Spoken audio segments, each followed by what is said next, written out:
Assalamualaikum warahmatullahi wabarakatuh. Berjumpa lagi dengan saya, Bu Enda. Pada kesempatan kali ini, marilah kita membahas tentang pesawat sederhana, yaitu katrol dan bidang miring. Semoga mudah dipahami. Selamat belajar dan selamat menyaksikan.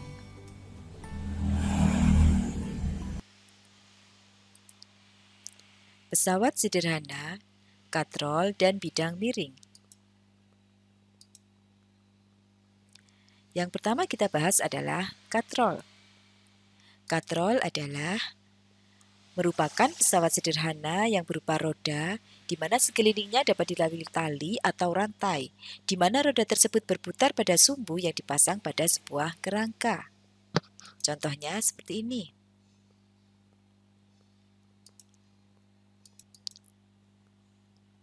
Jenis-jenis katrol. Yang pertama adalah katrol tetap.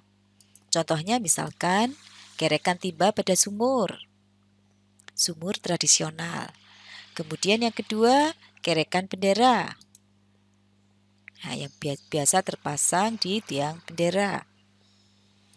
Kemudian yang kedua adalah katrol bebas. Contohnya yaitu katrol pada flying fox. Tentunya kalian pernah melihat pada saat kegiatan outbound. Kemudian katrol pengangkat peti kemas di pelabuhan. Yang ketiga adalah katrol ganda atau majemuk. Contohnya misalnya katrol untuk mengangkat peti kemas di pelabuhan, sama seperti pada katrol bebas. Karena katrol yang digunakan untuk mengangkat peti kemas di pelabuhan biasanya adalah gabungan antara katrol bebas dan katrol tetap. Sehingga di situ disebut katrol ganda atau majemuk. Tetapi ada juga yang hanya katrol bebas saja. Oke?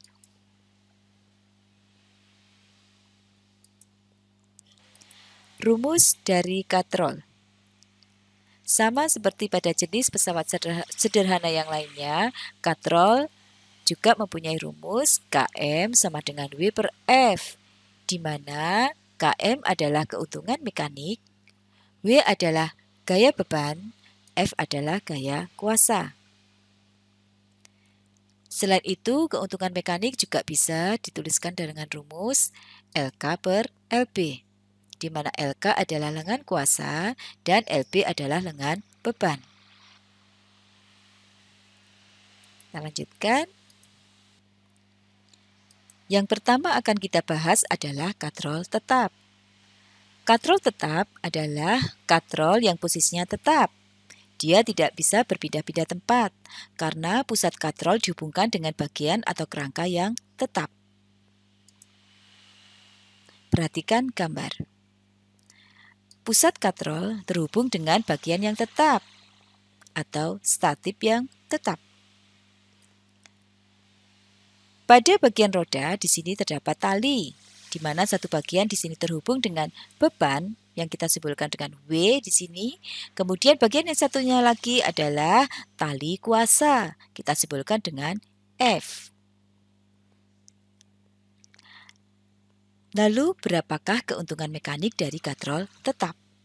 Keuntungan mekanik rumusnya adalah LK per LB. Perhatikan di sini. Jika pada pusat katrol kita tarik garis seperti ini, kita ibaratkan ini adalah tuas, maka bagian yang tengah ini merupakan titik tumpu. Bagian yang terhubung dengan beban ini merupakan titik beban.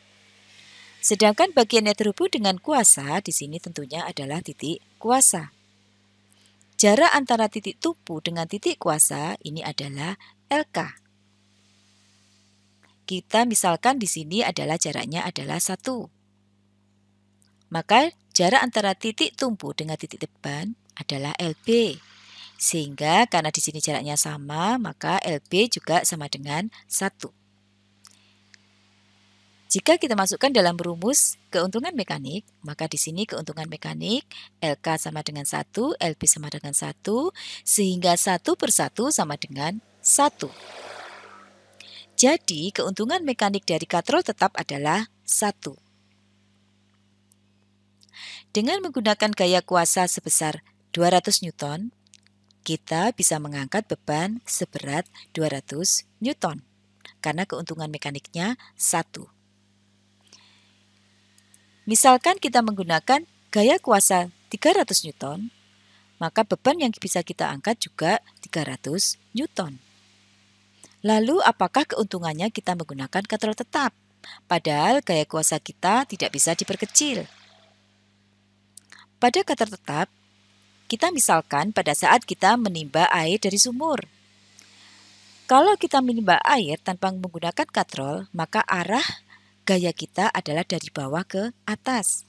Maka itu akan sulit untuk dilakukan. Jika kita menggunakan katrol tetap, maka pada saat kita menimba, kita bisa menimba dengan arah dari atas ke bawah. Jadi arah gaya kita berubah dari atas ke bawah. Sehingga di sini untuk katrol tetap, keuntungan yang kita peroleh adalah dengan berubahnya arah gaya, bukan memperkecil gaya kuasa. Oke, jadi di sini fungsi dari katrol tetap adalah merubah arah gaya. Sudah jelas? Oke, kita lanjutkan pada katrol bebas atau katrol bergerak. Dikatakan katrol bebas atau bergerak karena pada katrol bebas, dia posisinya bisa berubah-ubah, bisa bergerak-gerak, karena pusat katrol tidak dihubungkan dengan bagian yang statis atau tetap. Coba perhatikan gambar. Bagian pusat dari katrol bebas atau bergerak biasanya dihubungkan dengan beban. W, ini adalah beban. Sedangkan bagian yang statis, yang tetap, di sini dihubungkan dengan tali. Di sini adalah F. Berapakah keuntungan mekanik dari katrol bebas atau bergerak? Sama seperti pada katrol tetap, rumus yang kita gunakan adalah keuntungan mekanis sama dengan LK per LB. Jika pada pusat katrol di sini kita tarik garis, kita ibaratkan ini adalah tuas seperti tadi, maka di sini bagian tengah bukan lagi titik tumpu, tetapi di sini adalah titik beban, karena terhubung dengan beban. Sedangkan bagian yang terhubung dengan kuasa, tentunya di sini adalah titik kuasa. Sedangkan bagian yang terhubung dengan bagian yang tetap, kita disebut di sini adalah titik tumpu. Jarak antara titik tumpu dengan titik beban, kita sebut di sini adalah LB atau lengan beban. Kita ibaratkan di sini LB adalah satu bagian. LK adalah jarak titik tumpu dengan titik kuasa. Kalau LB di sini adalah satu bagian, jarak antara titik tumpu dengan titik kuasa ke sana, tentunya di sini adalah dua bagian. Jadi bisa kita tuliskan seperti ini, LK sama dengan 2. Jika angka ini kita masukkan dalam rumus, yaitu KM sama dengan LK per LB, di mana LK sama dengan 2, LB sama dengan 1, maka didapatkan KM sama dengan 2 per 1 sama dengan 2. Jadi, katrol bebas atau bergerak tunggal mempunyai keuntungan mekanik 2. Jadi, dengan menggunakan gaya kuasa 150 Newton, kita bisa mengangkat beban sebesar 300 Newton. Jika kita menggunakan gaya, misalkan di sini 200 Newton, maka beban yang bisa kita angkat maksimal adalah 400 Newton. Karena keuntungan mekaniknya adalah 2 kali lipat. Oke? Jadi keuntungan pada katrol bebas atau katrol bergerak fungsinya adalah merubah arah gaya dan memperkecil gaya kuasa. Oke, kita lanjutkan. Katrol ganda atau majemuk. Dikatakan katrol ganda atau majemuk karena merupakan gabungan dari dua katrol atau lebih, di mana terdiri dari katrol tetap dan katrol bebas. Perhatikan gambar. Katrol ganda atau majemuk yang paling sederhana di sini terdiri dari satu katrol tetap tunggal dan satu katrol tetap bebas. Perhatikan di sini. Katrol yang bagian atas terhubung dengan statif yang tetap. Sehingga di sini adalah katrol tetap. Satunya lagi adalah katrol bebas. di mana pusatnya terhubung dengan beban, W. Sehingga ini adalah katrol bebas. Katrol tetap dan katrol bebas dihubungkan dengan tali, seperti ini. Ini adalah kuasa. Nah, berapakah keuntungan mekanik dari katrol ganda atau majemuk? Kita bisa menghitungnya dengan menghitung jumlah tali. Maksudnya di sini adalah jumlah tali yang menghubungkan antar katrol. Jadi di sini jumlah talinya kita hitung mulai dari sini. Ini tali yang pertama. Ini tali yang kedua. Tali kuasa tidak dihitung. Jadi di sini jumlah talinya ada 2. Sehingga keuntungan mekanik dari katrol ganda yang seperti ini adalah 2. Kita bisa juga menghitung keuntungan mekanik dengan menggunakan rumus 2 pangkat N. Di mana N di sini adalah jumlah katrol bebas. Di sini katrol bebasnya jumlahnya ada 1. Sehingga di sini bisa kita tulis Km sama dengan 2 pangkat 1. Sehingga sama dengan 2. Jadi keuntungan mekanik dari katrol ganda atau majemuk yang seperti ini adalah 2. Misalkan dengan gaya 300 Newton, kita mengangkat suatu beban, maka beban yang akan kita angkat maksimal beratnya adalah 2 kali lipat, yaitu 600 Newton. Misalkan lagi, jika gaya kuasa yang kita gunakan adalah 400 Newton, maka beban maksimal yang bisa kita angkat adalah 800 Newton. Jadi fungsi daripada katrol ganda atau majemuk adalah yang pertama merubah arah gaya, yang kedua memperkecil gaya kuasa. Oke, kita lanjutkan. Contoh soal yang pertama. Sebuah katrol seperti pada gambar digunakan untuk mengangkat beban seberat 600 Newton. Berapakah gaya kuasa yang dibutuhkan untuk mengangkat beban tersebut? Perhatikan gambar. Sebuah katrol di mana pusatnya terhubung dengan bagian yang tetap. Rodanya dihubungkan dengan tali di mana di sini adalah W beban, sebelah satunya lagi adalah F kuasa. Di mana diketahui W adalah 600 Newton. Berapakah gaya kuasa yang dibutuhkan untuk mengangkat beban? Diketahui W sama dengan 600 Newton, ditanyakan F. Nah, untuk menjawab soal pada katrol, tentu yang pertama harus kita ketahui dulu adalah berapakah keuntungan mekanik. Kalau kita melihat katrol seperti ini, di mana pusatnya terhubung dengan bagian yang tetap, maka ini tentunya adalah katrol tetap, di mana keuntungan mekaniknya adalah 1. Sehingga di sini F, gaya kuasa, bisa kita cari dengan menggunakan rumus Km sama dengan W per F. Di mana Km sudah diketahui, W juga sudah diketahui, F yang dicari. Sehingga rumusnya bisa kita rubah menjadi F sama dengan W per Km. Di mana W sama dengan 600 Newton, Km sama dengan 1, sehingga didapatkan F sama dengan 600 Newton. Jadi untuk mengangkat beban sebesar 600 Newton, dibutuhkan gaya kuasa sebesar 600 Newton. Oke, kita lanjutkan. Contoh soal yang kedua. Berapakah beban yang bisa diangkat dengan katrol seperti pada gambar di samping dengan menggunakan gaya kuasa 250 Newton? Perhatikan gambar. Pusat dari katrol terhubung dengan beban W.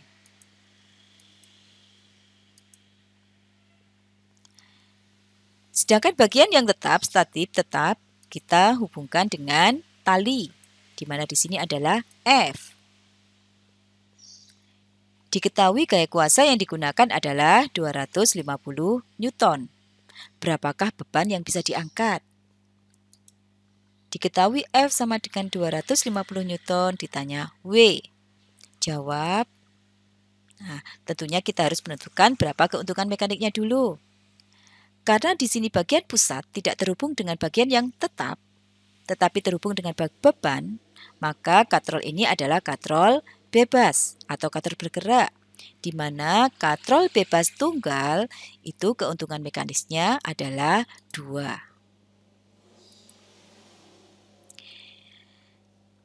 W, berat beban bisa kita cari dengan menggunakan rumus Km sama dengan W per F, di mana Km sudah diketahui, F sudah diketahui, sehingga rumusnya kita rubah seperti ini. Km sama dengan 2, F sama dengan 250, sehingga W sama dengan 500 Newton. Jadi dengan gaya kuasa 250 Newton, katrol mampu mengangkat beban seberat 500 Newton. Oke? Contoh soal yang ketiga. Sebuah kotak kayu bermasa 70 kg akan diangkat dengan menggunakan katrol seperti pada gambar. Berapakah gaya kuasa yang dibutuhkan untuk mengangkat kotak kayu tersebut? Perhatikan gambar. Katrol yang pertama di sini terhubung dengan bagian yang tetap. Katrol yang kedua di sini terhubung dengan beban, W. Dua katrol tersebut dihubungkan dengan tali, seperti berikut. Di sini adalah gaya kuasa. Diketahui masa dari beban di sini adalah 70 kg. Berapakah gaya kuasa yang dibutuhkan untuk mengangkat beban tersebut? Diketahui masa 70 kg, ditanyakan F, jawab. Nah, untuk menjawab pertanyaan ini tentunya terlebih dahulu kita harus mengetahui berapakah keuntungan mekanik dari katrol. Katrol yang pertama terhubung dengan statip yang tetap, berarti di sini adalah katrol tetap. Yang kedua adalah katrol bebas, di mana keuntungan mekanik bisa kita lihat atau kita dapatkan dari menghitung jumlah tali yang menghubungkan antar katrol. Tali yang pertama yaitu yang ini, 1. Tali yang kedua adalah yang ini, 2. Tali kuasa tidak dihitung, sehingga di sini keuntungan mekanik dari katrol adalah 2. Bisa juga kita hitung dengan menggunakan rumus Km sama dengan 2 pangkat N, di mana N adalah jumlah katrol bebas. Karena di sini katrol bebasnya hanya 1, maka Km sama dengan 2 pangkat 1, sehingga didapatkan Km sama dengan 2.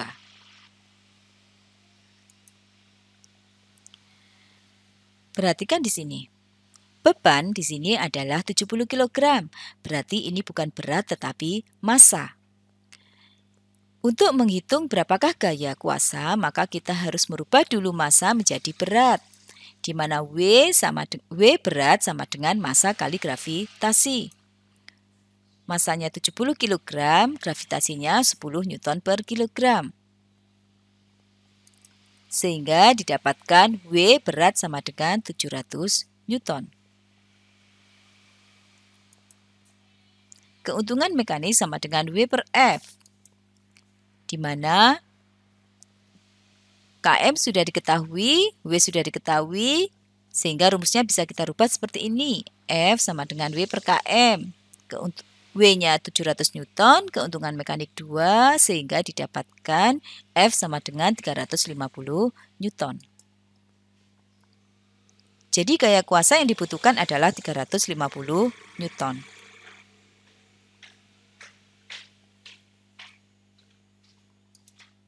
Oke, sudah paham? Kita lanjutkan pada soal yang keempat. Sebuah peti besi akan diangkat dengan menggunakan katrol seperti pada gambar. Perhatikan gambar. Di sini ada 2 katrol yang terhubung dengan bagian yang tetap. Kemudian di sini ada 2 katrol lagi yang terhubung dengan beban, di mana ini dihubungkan dengan tali seperti ini, sehingga di sini adalah gaya kuasa. Jika massa peti 800 Newton, berapakah gaya kuasa yang dibutuhkan untuk mengangkat peti tersebut? Jadi di sini W sama dengan 800 Newton. Berapakah F? Di sini diketahui W 800 Newton, ditanyakan F. Maka sebelum kita menjawab, seperti yang tadi kita harus menentukan berapakah keuntungan mekanik. Keuntungan mekanik sama dengan jumlah tali. Tali yang pertama adalah yang ini, 1. Kemudian yang kedua adalah tali ini, 2. Yang ketiga adalah yang ini. Yang keempat adalah yang ini. Tali kuasa tidak dihitung. Jadi jumlah talinya ada 4. Sehingga keuntungan mekanik sama dengan 4. Atau bisa juga kita hitung dengan rumus Km sama dengan 2 pangkat N.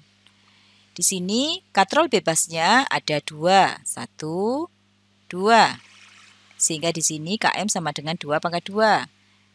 Sehingga didapatkan Km sama dengan 4.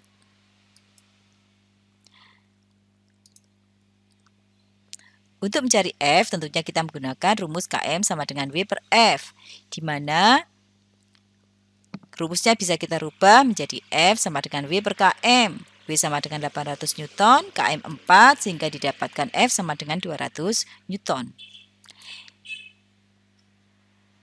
Jadi, gaya kuasa yang dibutuhkan adalah sebesar 200 Newton. Oke, kita lanjutkan. Contoh yang kelima. Sebuah tabung besi akan diangkat dengan menggunakan katrol seperti pada gambar. Jika berat tabung besi 1000 Newton, berapakah gaya kuasa yang dibutuhkan untuk mengangkat tabung besi tersebut? Perhatikan gambar. Sebuah katrol terhubung dengan statip yang tetap. Di bawahnya di sini ada katrol lagi yang terhubung dengan beban. Di mana dua katrol tersebut dihubungkan dengan tali seperti ini.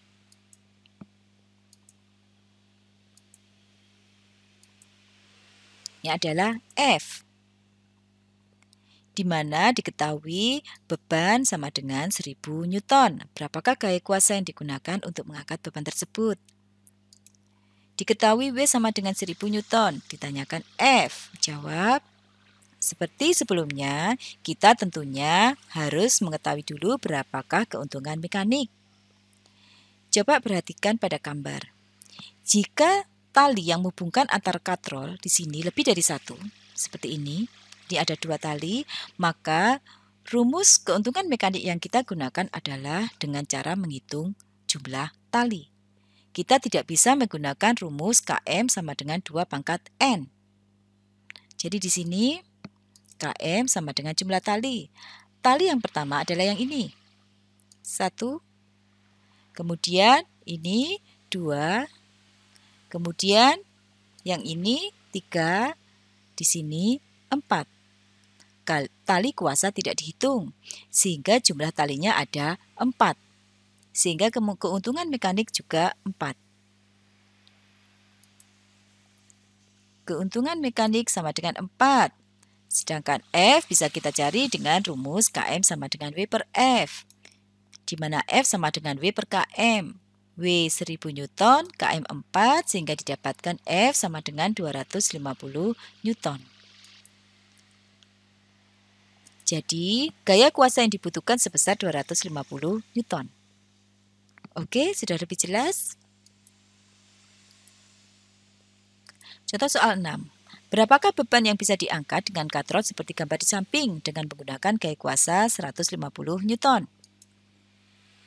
Perhatikan gambar di sini. Satu katrol dihubungkan dengan statip yang tetap. Di sini ada katrol dihubungkan dengan beban W. Ada katrol lagi di mana di bagian pusatnya terhubung dengan katrol yang lain, sehingga di sini juga merupakan beban. Tali yang satunya terhubung dengan statip yang tetap. Di sini ada tali lagi, sedangkan di sini adalah F. Diketahui gaya kuasa yang digunakan adalah 150 Newton. Berapakah berat beban maksimal yang bisa diangkat dengan gaya kuasa 150 Newton? Di sini diketahui F 150 Newton, ditanyakan W. Jawab. Nah, berapakah keuntungan mekanisnya? Sama seperti tadi, kita hitung jumlah tali. Tali yang pertama adalah yang ini, 1. Tali yang kedua di sini 2. Ini tali yang ketiga. Ini tali yang keempat. Tali kuasa tidak dihitung, sehingga di sini ada 4 tali. 1, 2, 2, 3, 4. Sehingga keuntungan mekanisnya adalah 4. Kita bisa juga menghitung dengan rumus 2 pangkat N, di mana jumlah katrol bebasnya ada 2, 1, 2. Sehingga KM sama dengan 2 pangkat 2. Keuntungan mekaniknya ada 4. Sehingga di sini kita bisa menjawab soal bahwa KM sama dengan W per F, di mana W sama dengan KM kali F. KM 4, F-nya 150. Sehingga W sama dengan 600 Newton. Jadi beban yang bisa diangkat adalah seberat 600 Newton. Oke. Contoh soal yang ketujuh. Sebuah kotak kayu akan diangkat dengan menggunakan katrol seperti pada gambar. Perhatikan gambar. Satu katrol terhubung dengan statif yang tetap. Satu katrol pusatnya terhubung dengan beban. Ini adalah W. Sedangkan kedua katrol tersebut dihubungkan dengan tali seperti ini, di mana di sini adalah F. Berapakah panjang tali kuasa yang harus ditarik untuk mengangkat kotak kayu tersebut setinggi 3 meter?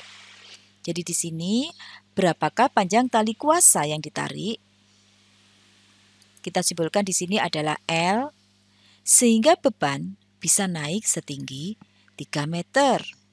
Atau di sini H sama dengan 3 meter. Untuk mengerjakan soal seperti ini, kita bisa menggunakan rumus seperti berikut. KM sama dengan L per H, di mana L adalah panjang tali yang ditarik dan H adalah naiknya beban.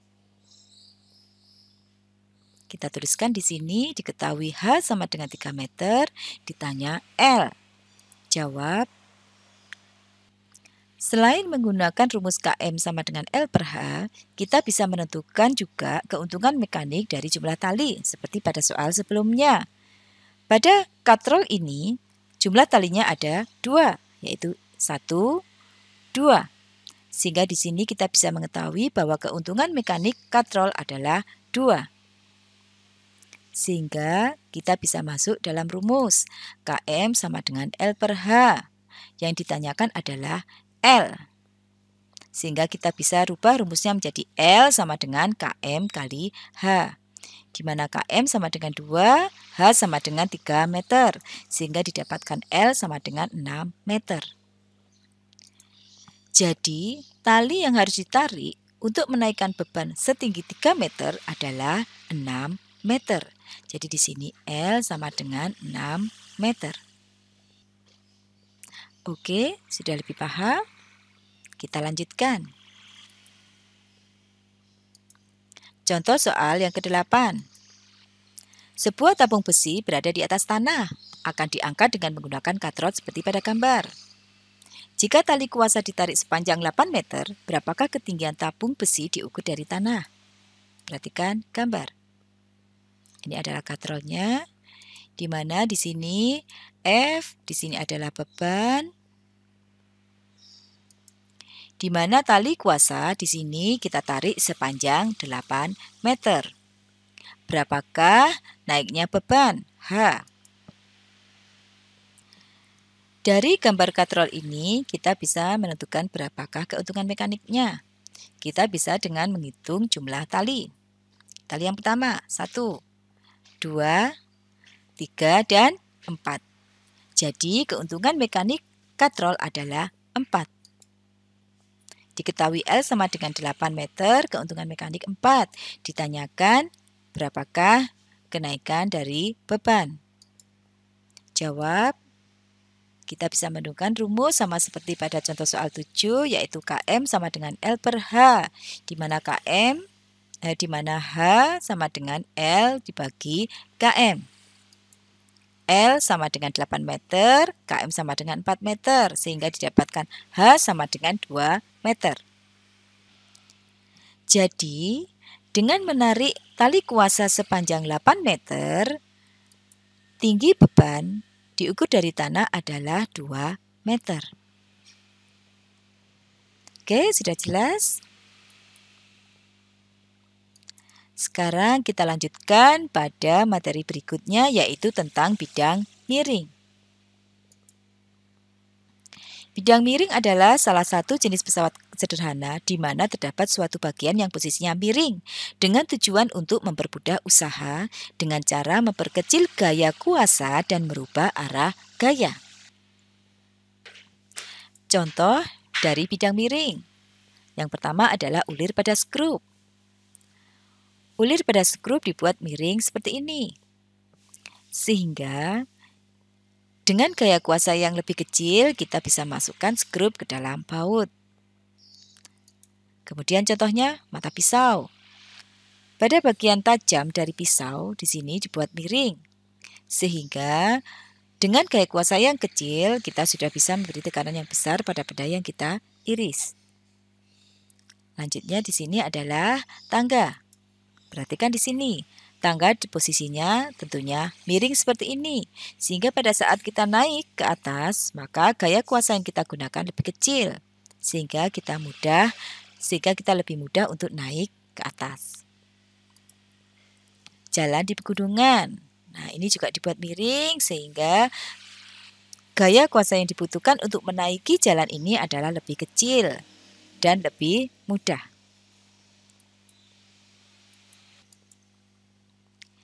Bidang miring, tentunya di sini gambarnya ada bagian yang miring. Kita gambarkan seperti ini.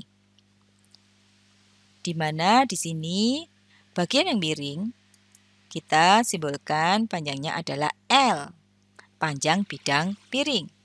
Kemudian di sini ketinggiannya kita simbolkan dengan H, tinggi dari bidang miring. Kemudian di sini ada beban yang akan diangkat ke atas. Kita simbolkan dengan W, di mana gaya yang digunakan untuk mendorong benda kita simbolkan dengan F atau gaya kuasa. Rumus yang kita gunakan sama seperti pada pesawat sederhana yang lain, yaitu Km sama dengan W per F. Di mana Km adalah keuntungan mekanik, W adalah gaya beban, F adalah gaya kuasa. Kita juga bisa menggunakan rumus dengan L per H, di mana L adalah panjang dari bidang miring, sedangkan H adalah tinggi bidang miring. Oke, kita lanjutkan. Kita langsung masuk pada contoh soal yang pertama. Sebuah balok seberat 600 Newton akan dinaikkan ke suatu tempat setinggi 2 meter dengan menggunakan bidang miring sepanjang 3 meter. Berapakah keuntungan mekanik bidang miring dan berapakah gaya kuasa yang dibutuhkan untuk menarik balok tersebut? Perhatikan gambar. Ini adalah suatu tempat yang tingginya 2 meter. Dipasangkan sebuah bidang miring dengan panjang 3 meter. Suatu benda seberat 600 Newton akan diangkat atau akan didorong ke atas dengan menggunakan gaya kuasa F. Berapakah gaya kuasa yang dibutuhkan untuk mendorong benda dari bawah sampai ke atas? Diketahui W sama dengan 600 Newton, L sama dengan 3 meter, H sama dengan 2 meter. Ditanyakan Km dan F.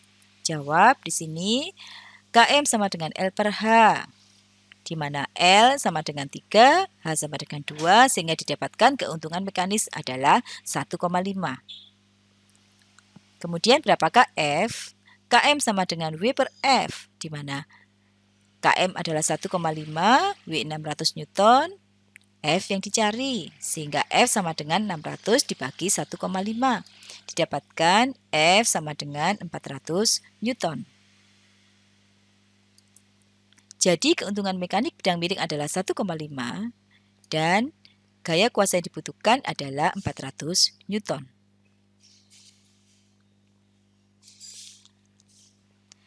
Contoh soal yang kedua.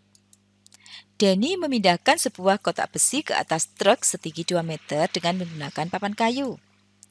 Jika berat kotak besi 800 Newton dan gaya kuasa Denny 800 Newton, berapakah panjang papan kayu yang harus digunakan Denny dan berapakah usaha yang dilakukan Denny?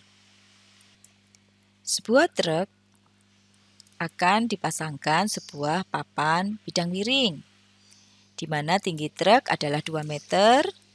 Di sini beban yang akan dinaikkan adalah 800 Newton. Di sini ada Denny. Gaya kuasa yang digunakan oleh Denny adalah 400 Newton.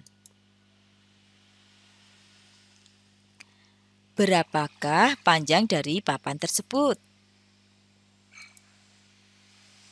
Dan berapakah gaya kuasa yang dilakukan oleh Denny? Sini diketahui bahwa W sama dengan 800 Newton, F 400 Newton, H sama dengan 2 meter, ditanyakan L dan ditanyakan W usaha. Jawab, keuntungan mekanik sama dengan W per F, di mana W sama dengan 800 Newton, F sama dengan 400 Newton, sehingga didapatkan keuntungan mekanik sama dengan 2.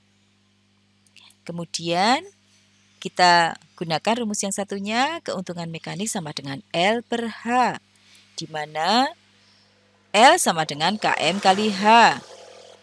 Km sama dengan 2, H sama dengan 2 meter, sehingga didapatkan L adalah 4 meter. Jadi panjang papan bidang miring adalah 4 meter. Kemudian berapakah usahanya? W usaha sama dengan F kali S. F adalah gaya kuasa, yaitu 400 Newton. S adalah perpindahan, yaitu panjang dari bidang miring, karena bendanya berpindah sepanjang papan tersebut. Sehingga di sini S sama dengan 4 meter. Sehingga W sama dengan 400 Newton kali 4 meter, sama dengan 1600 Joule.